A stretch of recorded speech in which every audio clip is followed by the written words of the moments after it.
Hello, ladies and gentlemen, and everything in between. Welcome back to What's on the Playlist today. And today I want to talk about the album Stop Making Sense by a band called The Talking Heads, the name of which you will see here. Now, ordinarily when I talk about a band, I usually talk about their first album. I usually try and go in chronological order. There have only been one or two instances where I've not done that. This is one of them.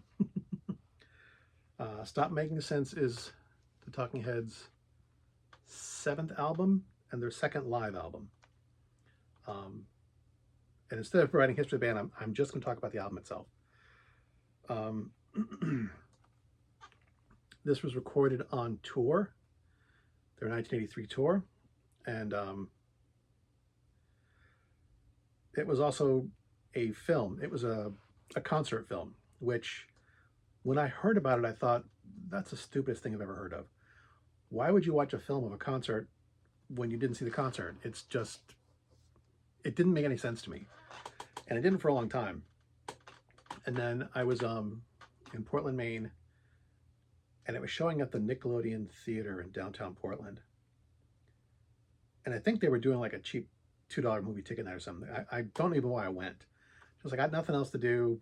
I like the music, what the hell? And I went to see the film, and I was blown away. I could not believe they were showing this. They were showing a concert from the movie theaters, and it was like a phenomenon. It was a sensation.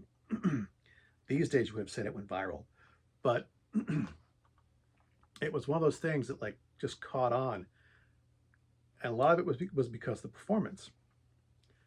The original album has only 9 songs on it. It does not contain every song from the film. They cut it down to 9 songs. The songs are Psycho Killer, Swamp, Slippery People, Burning Down the House, Girlfriend is Better, Once Upon a Lifetime, What a Day That Was, Life During Wartime, and Take Me to the River.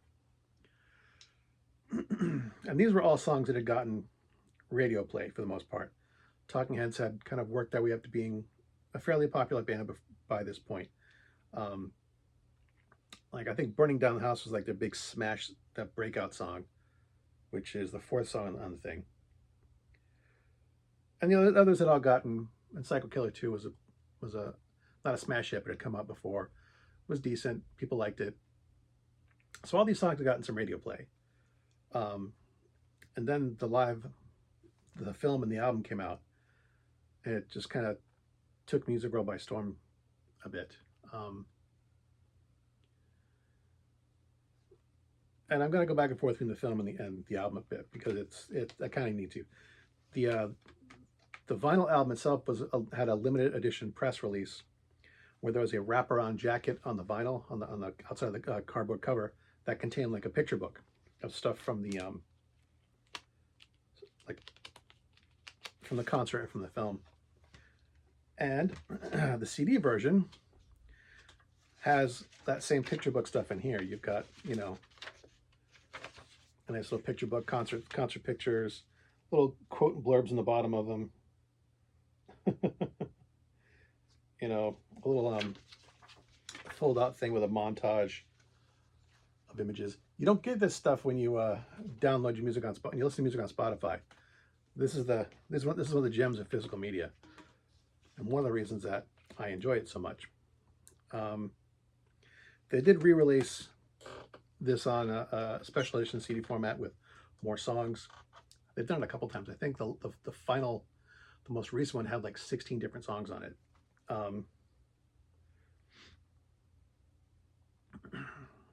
David Byrne, the frontman for Talking Heads, was known for being eclectic. His lyrics, his style of singing. He's not a great singer, but he sings in a way that is interesting, and his lyrics are interesting. And he's known for moving around very, very unusually. He makes wide, jerky body movements, like sudden, shifts to his movements. And that's definitely in effect here in the film. One of my favorites Life During Wartime, is just astonishing. I mean, he's physically moving the entire time, and like there's the traditional four-man band of the Talking Heads, but they had two backup singers, a guitar player, two, an additional drum set, a synthesizer, a keyboard player. So they had like 9 people in addition to the regular four up on stage, like keyboards and bass and synthesizers on a riser behind them, were the backup singers, David Byrne, Tina Weymouth, and their guitar player's name I can't remember. Were in the front on the floor of the stage. And yeah, Life During Wartime, he is just, doing these wide, jerky movements. He puts the microphone stand all the way down and just like walks a circle around it. He lays on the floor and like rocks back and forth and just starts, jerking his back, convulsing on, not convulsing, but like doing little brief jerks on laying on his back on the stage before he gets up. He does laps around the stage during the instrumental. Just, he's drenched in sweat by the end of the song, and he is just, it's not even the final song of the show. He's just full stop, full energy. And the backup singers, Tina Weymouth and the guitar player, are all right there. They don't during laps with them, but they're all just, constantly moving the whole time. They're all sweating buckets by the end of it. And all the songs from the film don't quite have that same level of exertion, but they have that same level of energy, and that, not necessarily over the top, because that's standard fare for David Byrne. He just does these things. He's one of those guys that walks the beat of his own drum, and I was here for it. And I think one of the reasons I want to talk about this, when I say it was a phenomenon, this album spent over 2 years on the Billboard Top 200 charts. This thing was on the top for over 2 years, or at least on the charts for over 2 years. This thing hit the charts and kept rolling and just stayed there because it was such a phenomenon.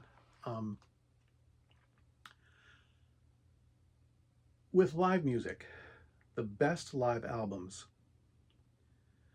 take the studio versions and just punch them up a little bit. They've got that extra energy that you can feel.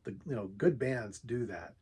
I have very few live albums because they, for the most part, I only get them if I don't have any of the other music, or if there's a song on the live album that's not on any of their other albums.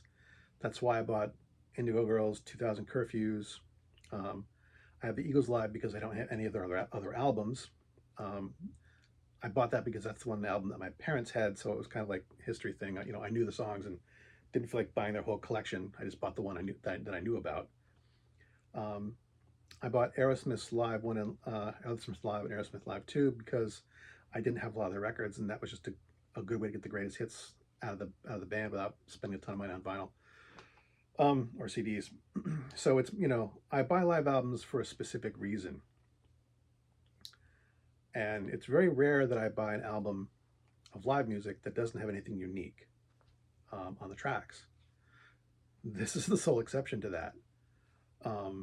Like I said, a lot of live albums, like I said, they take the studio performance and just elevate it. That little bit of punch. They got that energy that you can really only get from a good live band, that can just feed off the energy and the energy of the audience, and just, kind of raise it up a little bit. Give it that good feel, that good live feel. Gesundheit. I don't know if you heard that wave of sneezing. Stop Making Sense is different because it doesn't elevate the studio versions. It destroys them. This just takes the studio versions and shoots them into stratosphere. It really does. I'm a stickler for consistency, so Gesundheit. So bands who change their studio recordings to their live versions too much, I don't normally like it. It really, I'm kind of OCD in that. I'm OCD when it comes to music and organizing things in alphabetical order. these two. But this is just, like I said, it crushes the studio performances. It is just infinitely so much better.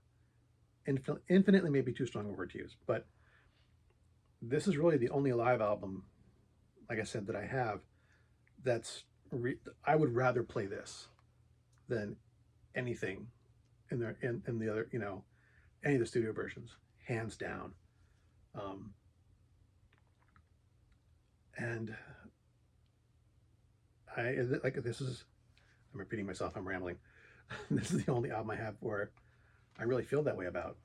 I mean, some of the other albums I mentioned, you know, Eagles Live is better than the studio versions. I would rather listen to those. Aerosmith Live, I just bought. I think the studio versions are fine. I don't. A lot of times would prefer the studio versions to the live ones. Same thing goes for Indigo Girls, but not this. This is just fantastic. I could listen. There are a few songs, a few bands, a few songs I could listen to over and over again. This is one of them. Um, this was the album for people to listen to in 1984 when it was released. Um, Rolling Stones has put it isn't considers it one of the top. It's in their top 500 albums of all time. I think it's like 380 something. And other like music institutions like Rolling Stones have similarly put them on the top of their lists. This is one of those albums that if I was ever going to be stranded and had to choose, this has a strong chance of making the cut. I don't know if I could put it in my top 10.